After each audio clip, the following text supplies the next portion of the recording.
Pemerintah Kabupaten Jayapura masih menunggu hasil pengusulan sisa kuota 183 pegawai pemerintah dengan perjanjian kerja atau P3K formasi tahun 2021 dan 416 pegawai farmasi tahun 2024 yang berproses di Kementerian Pendayagunaan Aparatur Negara dan Reformasi Birokrasi atau Kemendepan RB Republik Indonesia. Dikatakan Erni 183 P3K kemarin sudah ada usul, mudah-mudahan akan diakomodir. Kemudian P3K 419 yang tahap pertama juga masih di Menpan. Hal ini disampaikan pelaksana tugas Kepala Badan Kepegawaian dan Pengembangan Sumber Daya Manusia BKSDM Kabupaten Jayapura Erni Kalem di Sentani pada Kamis 17 Juli 2025. Erni mengatakan selama 5 tahun sejak menyandang status calon pegawai negeri sipil atau CPNS Kabupaten Jayapura, pemerintah belum melakukan perjabatan kepada lulusan formasi tahun 2021. Jika berlangsung hingga Agustus tahun ini, pemerintah bisa mendapat sanksi dari Badan Kepegawaian Nasional atau BKN. Oleh karena itu, tanpa menunggu hasil sisa kuota yang belum diumumkan, BPSDM Kabupaten Jayapura melakukan perjabatan agar masa percobaan pegawai tak kadaluarsa. Di bulan Agustus masa percobaan harus habis, makanya kita percepat jangan sampai Agustus karena ada sanksi administrasi dari BKN. Erni mengatakan jika hasilnya sudah ada, pihaknya segera mengumumkan dan melakukan perjabatan. Yang meninggal ini karena menunggu yang lama, kondisi kesehatannya kurang bagus. Dari 2021 kan CP ini SKCP-nya sampai 5 tahun ini baru mereka berperjabatan untuk merubah status CP KPN.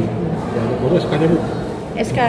Oh tidak, kalau mereka tidak ikut ini kan dengan sendirinya kan langsung habis ya, tidak ada lagi. Gugur. Ibu izin, apakah tidak ada sanksi? Karena ini penundaan 5 tahun ini. Tidak, sebenarnya ini kita alternatif. Saya ambil sikap ini karena di bulan Agustus sebenarnya mereka harus sudah status kepegawaiannya sudah harus habis masa percobaannya. Makanya kita percepat, jangan sampai masuk di bulan Agustus dan selanjutnya. Kita ada sanksi dari administrasi dari BKN. Gitu. Siap. Dengan sementara yang untuk penundaan di tahun depan ini yang 180 sekian. Ya, 183 itu kemarin kita ada usul ke Menpan, mudah-mudahan akan diakomodir. Yang berikut ada P3K sekitar 419, yang tahap pertama itu juga masih ke Menpan. Kita menunggu petunjuk dari pusat. Dan mungkin kalau mereka selesai terakomodir, berarti tahun besok mungkin mereka bisa perjabatan. Itu formasi tahun berapa itu? Untuk 2024, yang 183 itu 2021 bersamaan sini formasi 1000 ini. Itu mereka tidak akan kena sanksi seperti yang tadi kata Ibu? Tidak, karena mereka SK-nya belum terbit. Berarti untuk tahun 2005 karena pegawai ya? Gimana? Jadi lagi untuk honorer yang tahun 2025 ya? Honorer kita punya formasi 1820, itu yang mungkin terakomodir nanti di situ. Ya, terakomodir di situ, tapi kita perlu tahap-tahap tuh, karena ini kan tahap pertama sudah masuk, sudah jalan 419, nanti tahap kedua dan selanjutnya.